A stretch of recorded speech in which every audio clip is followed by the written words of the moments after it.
Saudação a todos, aqui é André Michelin, sejam muito bem-vindos ao nosso espaço de celebração em Candelária. A gente está participando de um projeto de uma plantação de igreja aqui nesse bairro e dentre as várias atividades que a gente tem, a gente também assiste a um grupo de crianças. Então eu gostaria de te convidar, se você entende que o nosso trabalho é sério, você acredita naquilo que o Senhor nos deu para fazer nesse tempo e gostaria de dar um suporte, você pode também cooperar para a manutenção desse projeto, por exemplo, adquirindo uma das nossas canecas. Você tem a opção em cerâmica ou, se preferir, em alumínio. Como é que você faz para adquirir? Você pode nos enviar uma mensagem pelo direct. Nós te informamos todo o procedimento. É isso. God bless. Meus irmãos, muito bom dia. Sempre uma alegria desfrutarmos desse momento. Sejam todos muito bem-vindos ao nosso 36º Reagindo. Ontem eu e alguns de nós estávamos em um aniversário de criança da nossa pequena irmãzinha Tulipa, filha dos nossos irmãos Bruna Grilo e Rodrigo. E num dado momento, o Grilo Mor, o Grilo pai, pai da Bruna, me perguntou sobre a celebração aqui e tudo. E aí eu passei o horário para ele, aquela coisa toda, e ele me falou assim, mas já é misturado assim com a escola bíblica dominical e tudo? Aí eu tive a oportunidade de dizer para ele como é que nós fazemos aqui, no Reagindo. Aí expliquei para ele qual era a nossa maneira de proceder, e o Reagindo tem nos servido para a gente evitar o desperdício, entendeu? Então, qual é a ideia? A gente tem uma reflexão semanal, dominical, e no domingo subsequente a gente reage a ela, para que, em havendo alguma possível dúvida, em havendo contribuições, elucidações a serem feitas, a gente tem espaço para isso. Então, sejam muito bem-vindos. Eu vou chamá-los para o texto que a gente leu na semana anterior. Na verdade, a gente gravitou entre o capítulo 5 e o capítulo 8 de João. Então, eu vou chamar vocês.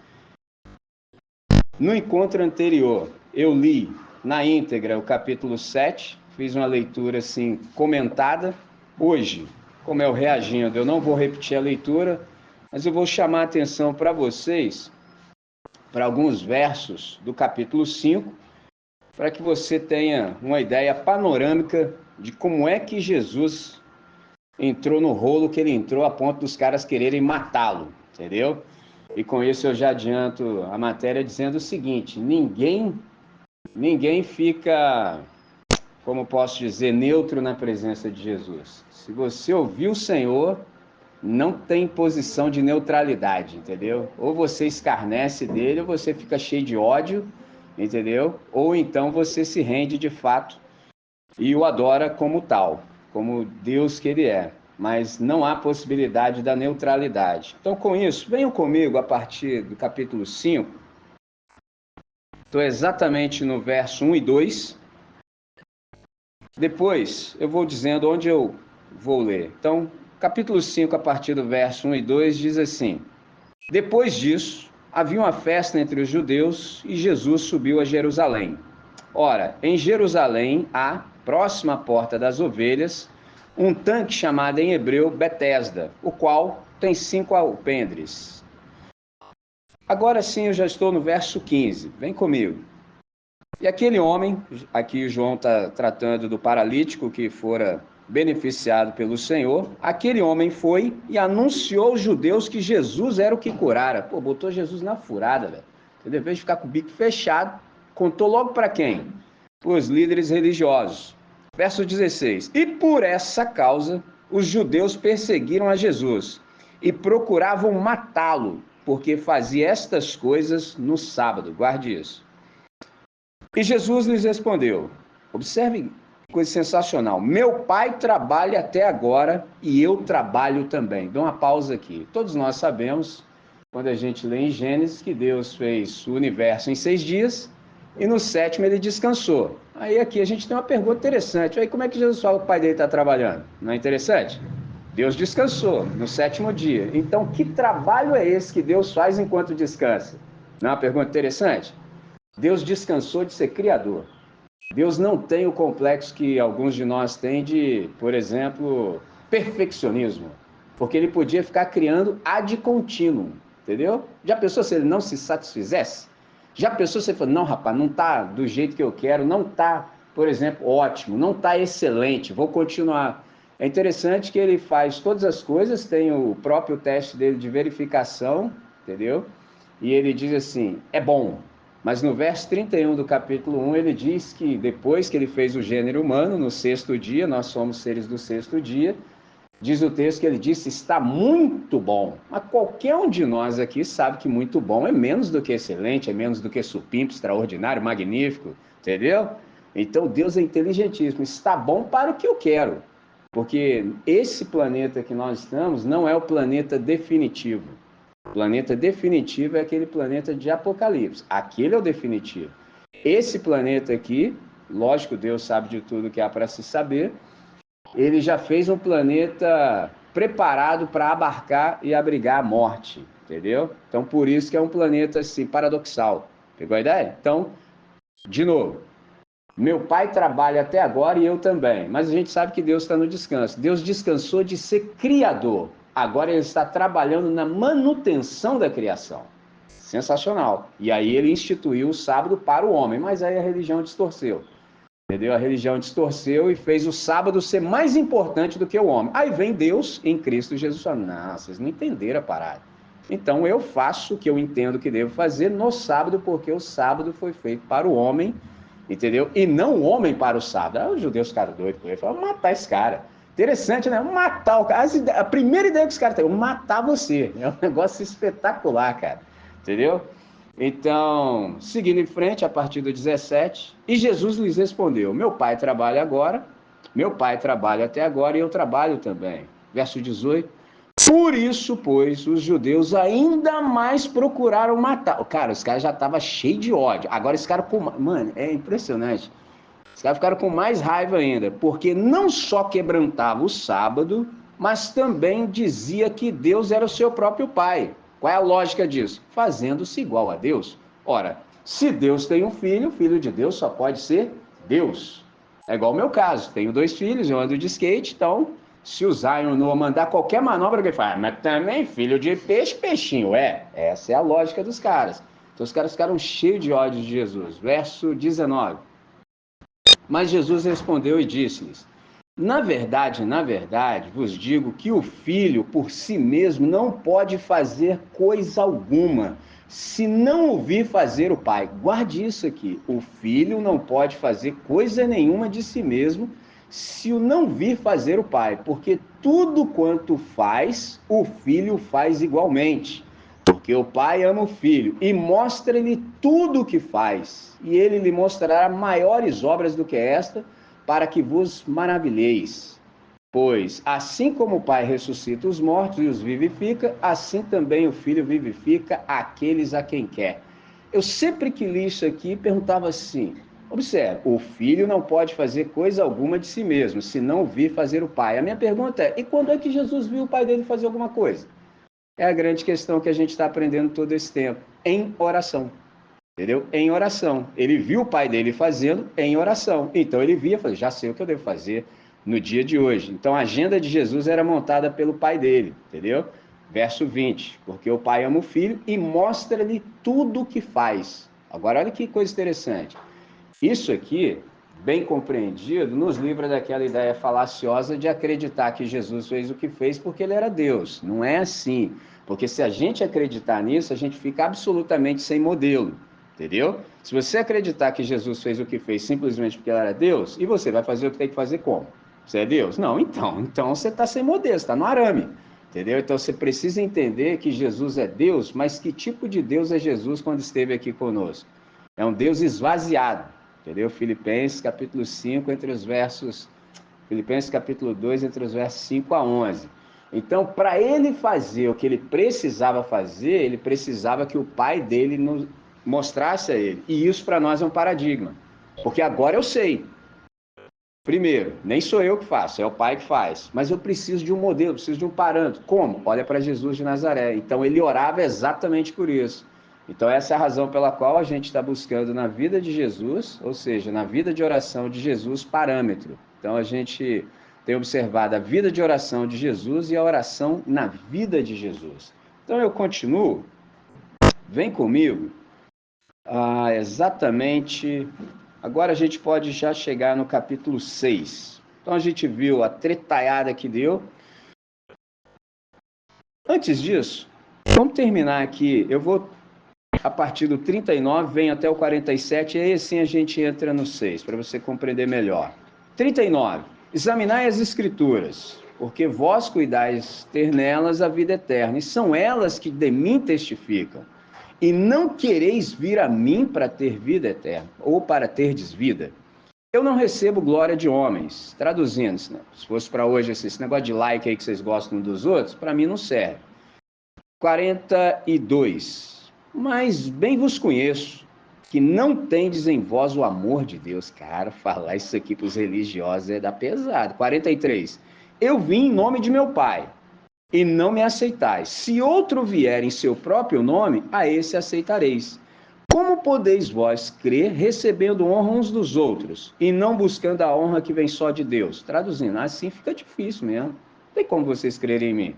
Vocês dão muito mais valor ao elogio que vocês tecem uns aos outros do que a glória que vem do meu Pai. Como é que vocês vão crer em mim?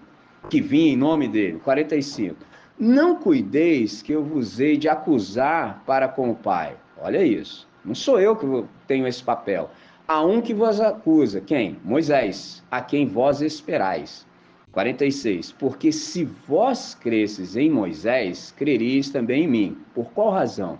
Porque de mim escreveu ele. 47. Mas se não credes nos seus escritos, como, pois, crereis nas minhas palavras? Traduzindo, vocês estão enrolados, hein? Entendeu? Agora sim, capítulo 6. Depois disso, perceba a dinâmica na vida do Senhor. Depois disso, Jesus partiu para o outro lado do mar da Galiléia, Tiberíades ou Genezaré, que é o Tiberíades. E grande multidão seguia. Por quê? Pois via os seus sinais que operava sobre os enfermos. Chamou muita atenção. Jesus subiu ao monte, assentou-se ali com seus discípulos. Guarde isso. E a Páscoa, a festa dos judeus, estava próxima.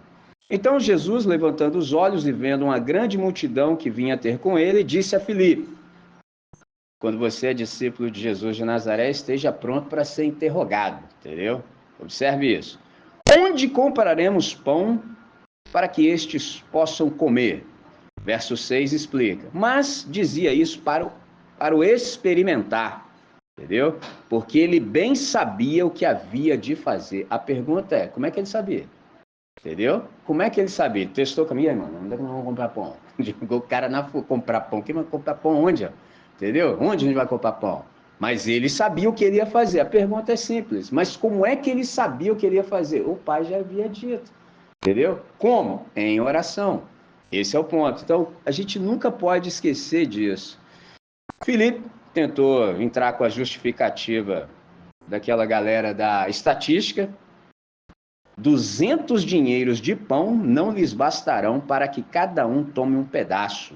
E um dos discípulos, que tem o mesmo nome que eu, André, irmão de Simão Pedro, disse-lhe: aqui está um rapaz que tem 5 pães e 2 peixinhos. Devia ter parado aqui.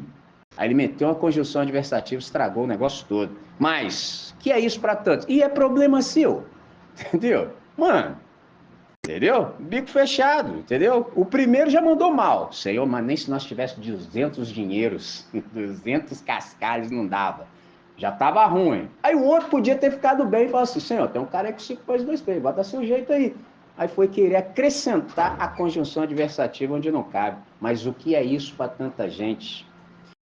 Interessante que Jesus, naquele português lindo, fala assim, trazei-mos, entendeu? Dá aqui para mim. Aí o cara já, imagina, alguém já disse que o maior milagre deve ter sido esse. Porque assim, eu não sei vocês, eu sou do time da pobraiada, quando você tinha pouca coisa, você não fica bandeirando, não, entendeu? Contei para vocês na outra semana, meus amigos na van, entendeu? Pega essa. Pô, van, falação danada, ô, neguinho quietinho, eu nunca tinha visto que os caras em silêncio, cara. Aí, pá, tô lá na minha, lá sentado atrás, tá, eu tive um insight, falei assim, que esses caras estão tão quietos? É zoeiro o dia inteiro. Mano, os caras quietinhos assim. Aí eu só fiz assim, só mudei de ângulo. Quando eu olhei, cara, eis que vejo Só o braço do camarada nessa pegada aqui, ó, na frente do corpo, maluquinho com pacotinho de biscoito, só aqui, ó. Sério, o cara não se movia. Aí aqueles que estavam próximos dele foram beneficiados. De chavadinho, o cara abriu, o lacrezinho assim, eu lembro até hoje quando lançou o Passatempo, entendeu? O maluco abriu lá quietinho, aí só de chavou pro lado assim, ó, só... Mano, quando eu vi, eu já falei, opa! Entendeu? De chavadinho. Então o cara, pô, com 5 pães, 2 peixinhos, o cara falou, mano, vou comer essa parada aqui no sapatinho. E os discípulos estavam na mesma pegada, porque o outro texto correlato diz que eles dizem para o Senhor, eles fizeram oração, Senhor, manda os caras meter o pé aí, embora aí, para eles comprar comida para eles aí, ó. Para eles por quê? Porque nós já temos nós, pô. E quem falou que eu tô afim de dividir? Nós somos assim. A nossa pegada é essa, a gente quer fazer o nosso de chavadinho. Aí Jesus assumiu o problema para si e falou, trazei-mos. Então o camarada já ficou na derrota, já teve que abrir mão do lanche dele, não, que é um lanche de pobre. Esses 5 pães e 2 peixes é comida de pobre, pão de cevada, entendeu? Porque provavelmente, vamos lançar aqui uma licença poética, meu filho, onde você está indo? Aí eu vou ouvir o pregador de Nazaré, leva comida, que esse negócio aí vai longe, entendeu? Então o cara levou o lanche dele. Jesus se assenta, ergue os olhos para o céu, diferente de nós às vezes, que precisamos fechar os olhos para orar, porque a gente não se concentra de jeito nenhum. Elevou os olhos aos céus e fez uma oração totalmente fora de lógica, que deveria ser uma oração de petição e não oração de gratidão. Deveria falar, Senhor, meu Deus e meu Pai, manifesta a tua glória, o teu poder, aleluias! Manda pão para esse povo, ó Deus! É que é a piada interna aqui que levei o cidadão na pregação. Nessa hora, eu estou pregando lá no Rio de Janeiro, falei que Jesus deveria ter feito uma oração que arranca a faísca do trono. Pra quê, rapaz? O camarada não se conteve, cara. Ele e Hugo quase estragaram minha mensagem. Primeiros 15 minutos, o cara ficou como dentro do prédio da igreja? Ricocheteando. Entendeu? Então, Jesus não fez essa oração que arranca a faísca do trono. Pelo contrário, fez uma oração de gratidão. Por quê? Ora, se meu pai mandou isso aqui nós vamos fazer um banquete excepcional. É só todo mundo se organizar, senta e vamos para a festa. Um negócio magnífico. Seguindo em frente, qual é o final disso tudo aqui? Jesus, como professor por excelência que é, aplicou o ensino a partir do milagre que ele fez, falou que na verdade não foi o Moisés que deu pão para a galera comer, que ele de fato era o pão que veio do céu, pronto, causou divisão. E para piorar ainda fala assim, quem não comer da minha carne e não beber do meu sangue não tem parte comigo. Aí, meu irmão, imagina você comendo parte... Pô, mano, tava maneiro até aí, velho. Ô, tava maneiro, você tinha que falar isso mesmo? Ó, licença, mano, 15 mil no mínimo metendo o pé. Aí ele acha que não tá bom ainda, volta a pergunta aos discípulos. E vocês, querem também ir embora? Quer meter o pé também? Aí o Pedrão, nesse dia, mandou bem. Porque o Pedrão é um caso excepcional. O cérebro dele tá em stand-by, mas a língua tá comendo solta, entendeu? O camarada sai falando igual maluco, aí, ó. Entendeu? Cérebro desligadinho, o cara só... É uma loucura, né, cara? Eu fico impressionado, cara. Aí falou, Senhor, para quem iremos nós? Aí ele acertou, velho. Porque quando a gente vai para algum lugar, vamos para onde? Ele disse, para quem iremos nós? E arrematou perfeitamente. Só tu tens as palavras de vida eterna. Interessante, é o verso 68 e 69. E nós temos crido e conhecido que tu és o Cristo, o Filho do Deus vivente. Aí ele deu na cabeça do prego. Isso bem sabido fica muito melhor para a gente compreender, por exemplo, a zombaria dos irmãos de Jesus. Aí a gente já está no capítulo 7. Vem comigo. E depois disso, novamente, olha o movimento. Jesus andava pela Galileia e já não queria mais andar pela Judéia, pois os judeus procuravam matá-lo. Entendeu? Estava próxima a festa dos judeus, agora a festa dos tabernáculos. Disse-lhe, pois, seus irmãos, sai daqui e vai para a Judéia, para que também os teus discípulos vejam as obras que faz. Aí você tem que lembrar que essa multidão aqui largou Jesus, então, na mente dos irmãos dele, os caras estão querendo que Jesus se exponha à publicidade, entendeu? E eles ainda dizem, por exemplo, completam falando o seguinte: não há ninguém que queira ser conhecido que faça as coisas, por exemplo, no anonimato. E aí eu disse a vocês a questão aí, quem falou que Jesus queria ser conhecido nesses termos? Então eles estão provocando Jesus. E faria sentido se Jesus pensasse com as categorias de hoje, por exemplo, que ele precisava mesmo que pessoas o seguissem nesses termos aqui. Então eu vou dar continuidade, não vou me repetir daquilo que eu já falei na outra ocasião, e a gente chega exatamente no capítulo 7, e agora eu estou já no final dele, quando a gente está no verso 52. Responderam-lhe eles e disseram: És tu também da Galiléia? Essa resposta foi dada ao Nicodemos, que não conseguiu descartar a possibilidade de Jesus ser, de fato, quem dizia ser, mas ele também não se expôs. Nicodemos era um discípulo, vamos dizer, em oculto. Ele não revelou, de fato, qual era a real do coração dele. Por isso que no verso 51 ele fala assim, ele lança uma pergunta no ar. Porventura condena a nossa lei um homem sem primeiro ouvir e ter conhecimento do que faz? Aí a resposta dura dos caras, os líderes da religião. Responderam eles e disseram: És tu também da Galiléia? Isso aqui é uma resposta cheia de preconceito. Examinas e verás que da Galiléia não surgiu profeta algum. No outro encontro eu disse para vocês que eles estão equivocados. Pelo menos um eu citei, que é o Elias, entendeu? Elias é Galileu. Jonas provavelmente e possivelmente também o Naum. Então, pelo menos 3. Então, erraram biblicamente. Está tudo errado nessa resposta. E aí, 53 diz que cada um foi para sua casa. Eu disse que esse verso não deveria ter sido separado, se você nota. Aí vem o verso 8. Dependendo da versão que você usa, ou está tudo no 53, ou está tudo no versículo 1 do capítulo 8. Jesus, porém, foi para o Monte das Oliveiras, e pela manhã cedo tornou para o templo, e todo o povo vinha ter com ele, e assentando-os ensinava. Verso 3, e os escribas e fariseus trouxeram-lhe uma mulher apanhada em adultério. Então, tudo isso que eu li para vocês foi exatamente para que a gente pudesse perceber o quanto a oração é presente na vida do Senhor, e o quanto ele conseguiu fazer o que fez, porque ele orava, entendeu? Então, isso para nós é um parâmetro, é um modelo. Não há possibilidade de vivermos o que há para ser vivido sem oração, porque sem oração a gente perde a agenda, entendeu? Sem oração você fica passando o dia por sua conta. Agora, em oração, você vai saber qual é a agenda do dia e mais, um detalhe, e também saber qual é a hora que Deus entra na agenda para te mostrar coisas novas. Tem isso também. Você tem a agenda, mas você também precisa ter aquela sensibilidade de perceber, por exemplo, quando o Senhor pode mover a agenda. E isso, por exemplo, aconteceu exatamente quando a gente olha o capítulo 6, que Jesus tirou um tempo para descansar com seus discípulos, e a multidão o precedeu e chegou lá. Ele mudou a agenda, porque ele se compadeceu da multidão. Então ele ensinou, curou a rapaziada e multiplicou pão.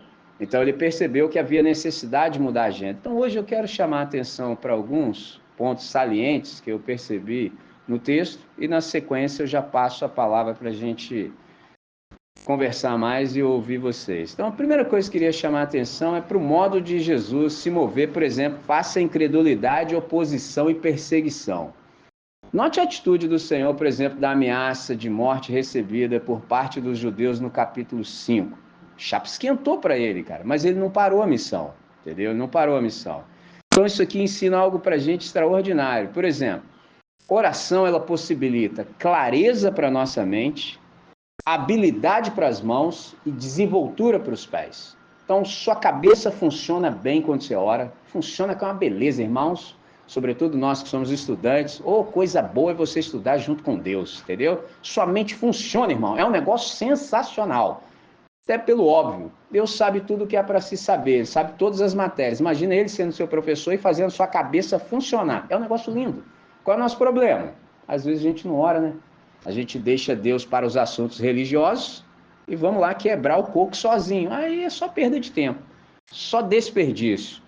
Oração traz clareza para a mente, habilidade para as mãos. Aquilo que você coloca a mão, a parada flui, entendeu? Sem dispêndio de energia, no sentido ruim do termo, entendeu? Sem você gastar energia desnecessariamente falando.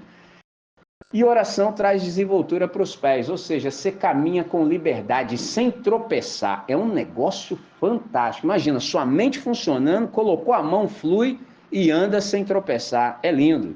E aqui a gente percebe qual é o valor do discernimento. Note que no capítulo 7, Jesus não queria mais, por exemplo, andar na Judéia. Então aqui a ideia é o seguinte, se não rola na Judéia, bora para Galiléia, pô. Entendeu? Não está rolando aqui, nós vamos para o outro lado. Jesus é inteligente. Jesus é um estrategista formidável. Ele não se expõe a risco desnecessário fora de hora. Jesus é a única pessoa que nasceu para morrer, mas tem que ser na hora certa. Então, agora não é a hora. Então, lá não está rolando. Eu vou para outro lugar. Agora, para saber onde é o lugar onde eu devo estar, eu preciso orar. Simples assim. Então, na leitura que a gente fez, eu penso que já ficou saliente que os próprios irmãos do Senhor eram incrédulos. O povo, por sua vez, estava dividido acerca da identidade de Jesus. Olha que loucura. Como é que lida com tudo isso? Entendeu? E aqui há uma pergunta que ninguém consegue escapar dela, que era o seguinte: será ele, com efeito, o Messias, mais um candidato a Messias ou um maluco? Isso é um trilema.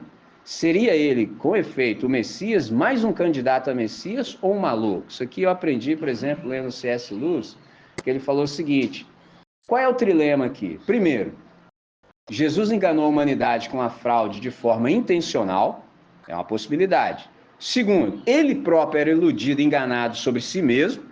Terceiro, ele era divino. Então é um trilema que ninguém consegue escapar, ele é inevitável. Jesus, de fato, é o Messias? Está iludido acerca de si mesmo? Ou está enganando todo mundo? Isso tudo aqui aconteceu quando ele se manifestava. Por isso que eu disse no início que é absolutamente impossível você ficar neutro, não tem como. Entendeu? Ou você diz que ele é quem é, ou então você precisa desprezá-lo. Colocá-lo, por exemplo, num lugar que as pessoas às vezes tentam fazê-lo, por exemplo, um grande mestre de moral, o espírito mais evoluído que andou entre nós, papo furado. Não há essa possibilidade. Nunca houve, ninguém que ouviu Jesus, por exemplo, teve essa possibilidade. Então, o C.S. Lewis, no texto dele, por exemplo, que eu recomendo veementemente, fortemente, que é... O título é horrível, mas o texto é bom. Traduzido para nós, o título ficou muito ruim, que é Cristianismo Puro e Simples. Não tem nada que ver com isso, mas o texto é bom. É só por questão de tradução, assim, às vezes os títulos em inglês é outra coisa e chega no Brasil e fica tudo distorcido. Ele nunca foi visto como um mero mestre de moral. Ele nunca produziu esse efeito em nenhuma das pessoas que realmente o conheceu. Ele causou, em especial, 3 efeitos: ódio, terror e adoração. Não há indícios de pessoas manifestando aprovação moderada. Interessante, não há essa possibilidade. Então, no capítulo 6 de João, o Senhor alegou o seu pão da vida. Nossa irmã Lucília, quando veio aqui, falou-nos exatamente sobre isso. Agora ele diz categoricamente, por exemplo, na festa dos tabernáculos, que ele tem água da vida, água viva, melhor dizendo, que representa o Espírito Santo, para todo aquele que nele crê. Resultado disso é que os líderes religiosos iraram-se cada vez mais contra ele. Então, por causa da cura do homem no tanque de Betesda, no sábado, Jesus foi acusado de desobedecer à lei mosaica, entendeu? Que a lei dizia que no sábado não se poderia fazer nada, entendeu? Então, essa é a razão, por exemplo, pela qual João começa o capítulo 7 com essa informação. Passadas estas coisas, Jesus andava pela Galiléia, porque não desejava percorrer a Judéia, visto que os líderes judaicos procuravam matá-lo. Isso aqui é interessante, que é uma absoluta incoerência, diga-se de passagem. Os fariseus, por exemplo, quando você lê o texto sagrado, encontrar assim, essas duas nomenclaturas, escribas e fariseus. Quem eram os escribas? Escribas eram os caras que investigavam a lei para descobrir tudo que Deus queria. E os fariseus eram os caras que achavam que viviam tudo que os fariseus achavam que sabiam. Pegou a ideia? Então os caras investigavam para saber, é isso aqui que Deus quer. Legal. E os fariseus, bom, já que é isso aqui que Deus quer, nós vamos viver tudo isso que eles acham que Deus quer.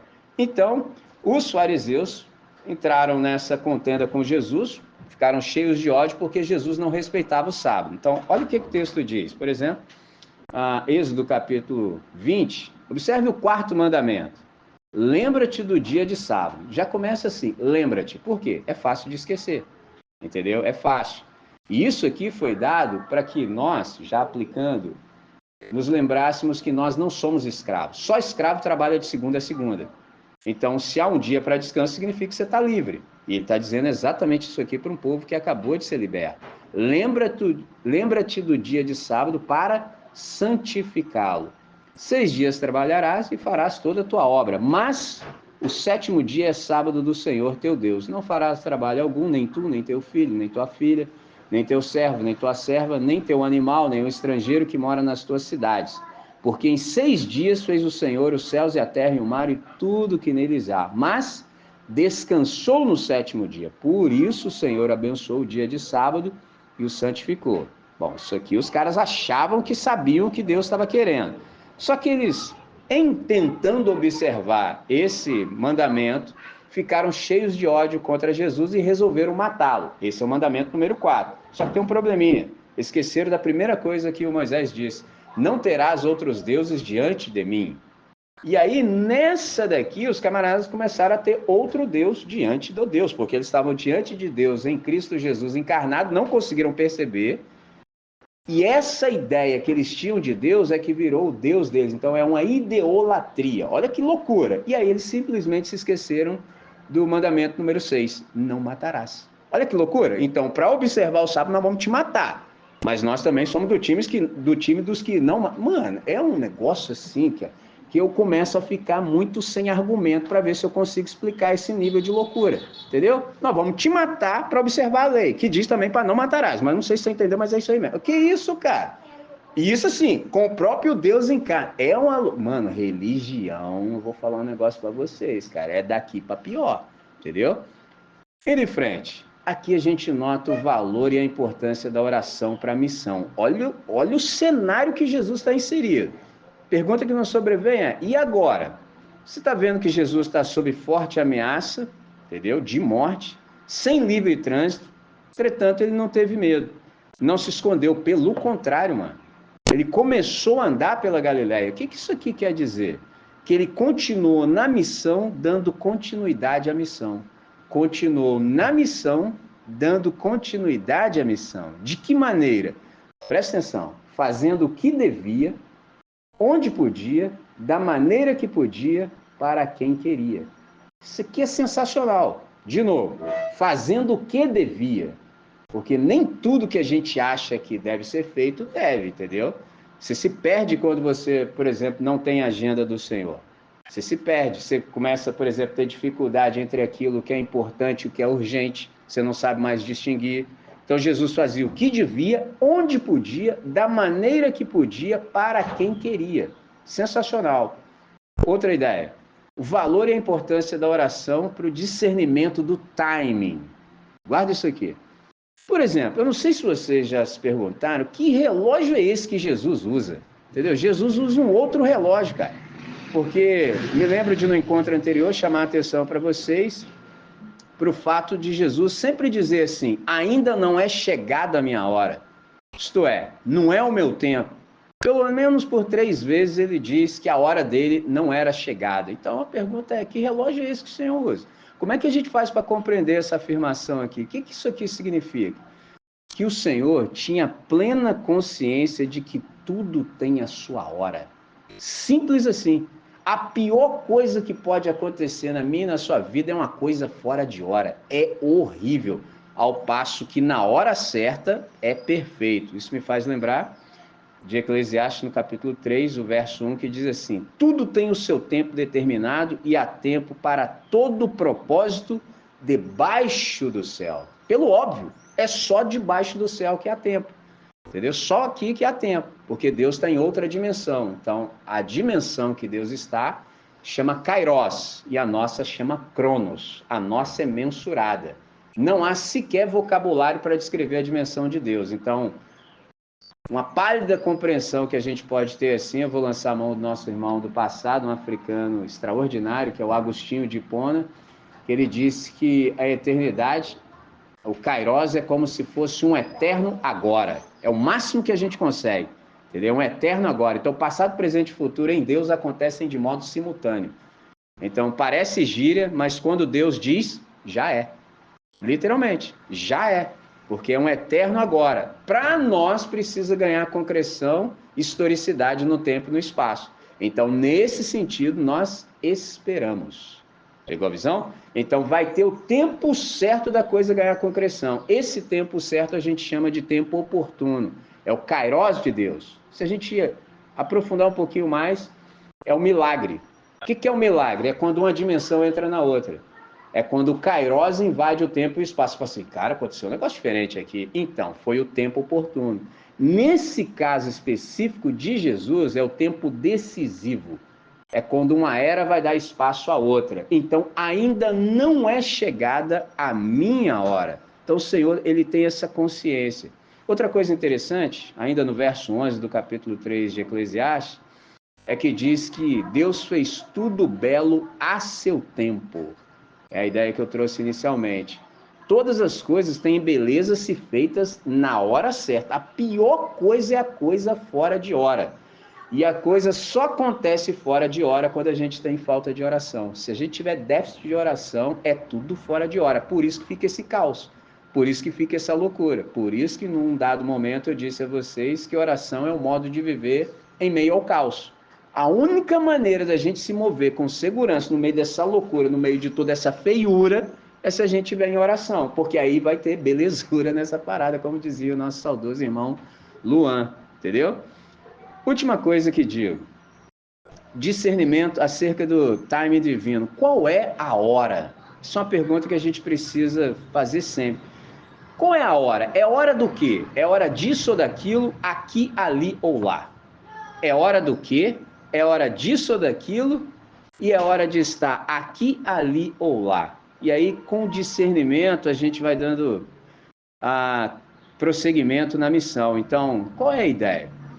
A gente precisa começar onde a gente está, usando o que a gente tem e fazendo tudo o que a gente pode, entendeu? E isso, sobretudo esse fazendo tudo aquilo que a gente pode em oração. Então, extremamente imprescindível discernir quais são as possibilidades hoje, enquanto a gente espera o que o amanhã permitirá.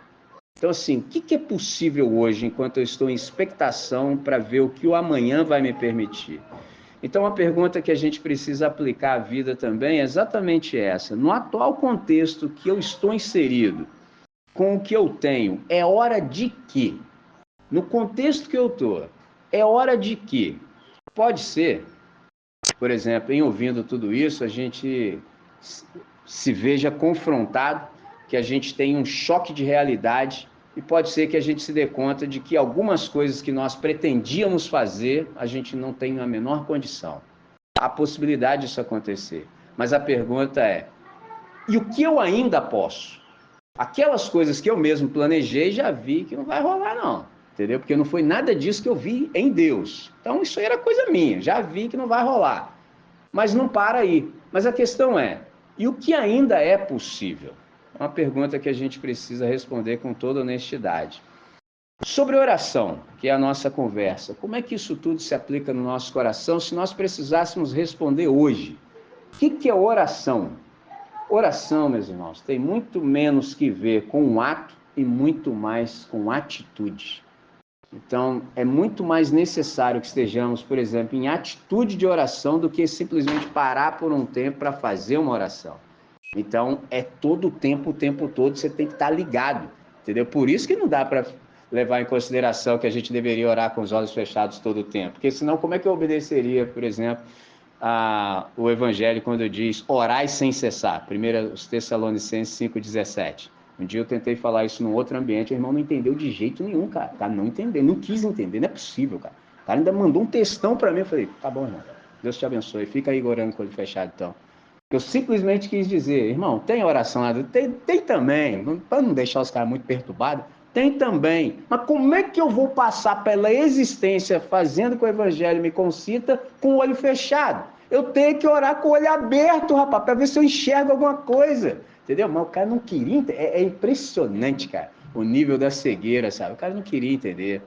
Então, oração tem muito menos que ver com o ato, mas muito mais com a atitude.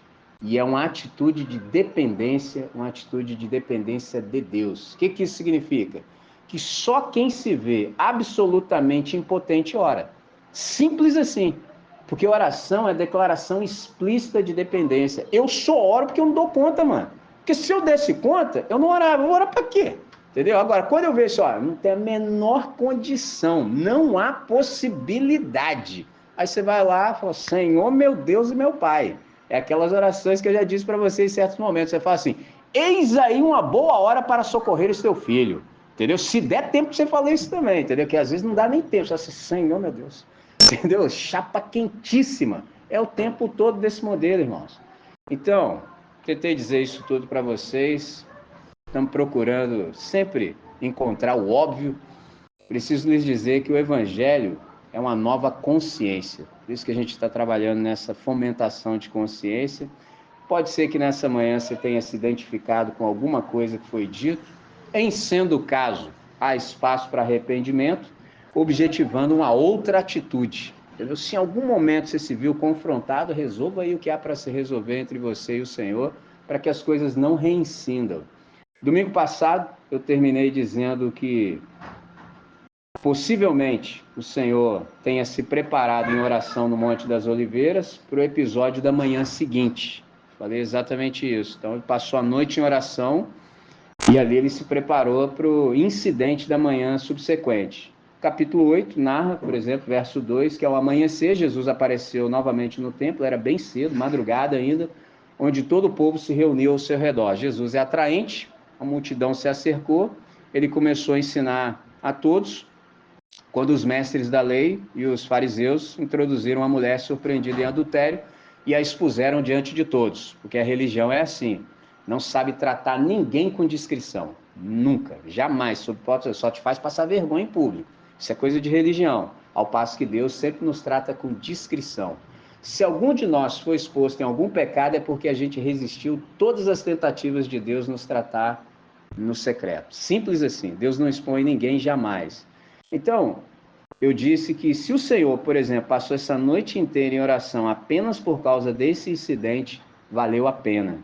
E aí, durante a semana, a gente tem um grupo que eu participo em comum, Keco também, e é um grupo de pastores assim, e um irmão que eu respeito bastante, aprendo muito, carinhosamente ele é chamado de Brega, que é o Carlos Bregantin, e eu me deparei com a citação que o Keco expôs para nós no nosso grupo, e eu quero encerrar com ela e com um poeta. O nosso irmão Carlos Bregantin, ele falou o seguinte: aprendi que salvação é um dom de Deus, mas a intimidade com ele precisa ser um desejo meu.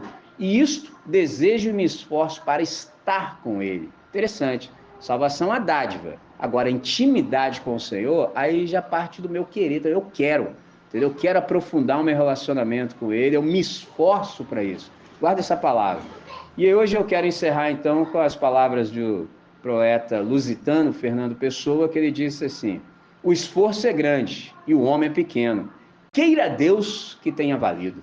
Então, esse foi o meu esforço nessa manhã, entendeu? A tarefa hercúlea, me empenhei com todo o meu ser, espero que tenha sido proveitoso. Encerro aqui, passo a palavra a vocês. Que Deus nos abençoe.